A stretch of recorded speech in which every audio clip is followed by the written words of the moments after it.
കൊടുങ്ങല്ലൂർ ക്ഷേത്രോപദേശക സമിതി തെരഞ്ഞെടുപ്പ് ശനിയാഴ്ച. ഇത്തവണ തെരഞ്ഞെടുപ്പ് കലുഷിതമാകുമോ? രാജഗിരി സൂപ്പർ സ്പെഷ്യാലിറ്റി ഹോസ്പിറ്റലിലെ എല്ലാ വിഭാഗങ്ങളിലെയും ഡോക്ടർമാരുടെ വീഡിയോ കൺസൾട്ടേഷൻ സേവനം ഞങ്ങളുടെ സ്ഥാപനങ്ങളിൽ ലഭ്യമാണ്.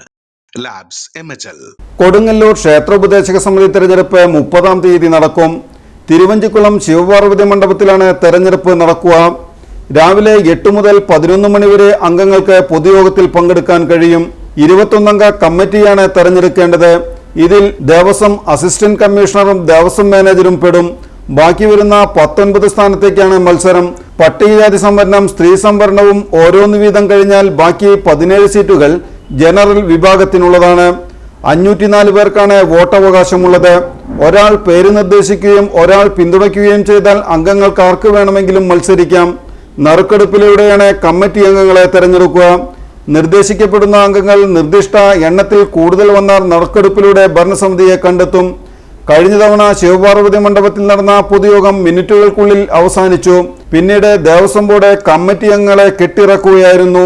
അധികം താമസിക്കാതെ പ്രസിഡന്റ് രാജിവെച്ചിട്ടും ഭരണകാലാവധി കഴിയുന്നതുവരെ പ്രസിഡന്റിനെ കണ്ടെത്തുവാനും കഴിഞ്ഞ ഭരണസമിതിക്കായില്ല. ഇത്തവണ നറുക്കെടുപ്പിലൂടെയാണെങ്കിലും പ്രമുഖ പാർട്ടികളെല്ലാം തങ്ങളുടെ ആളുകളെ ക്ഷേത്രോപദേശക സമിതിയിൽ എത്തിക്കാൻ ശ്രമം ആരംഭിച്ചിട്ടുണ്ട്.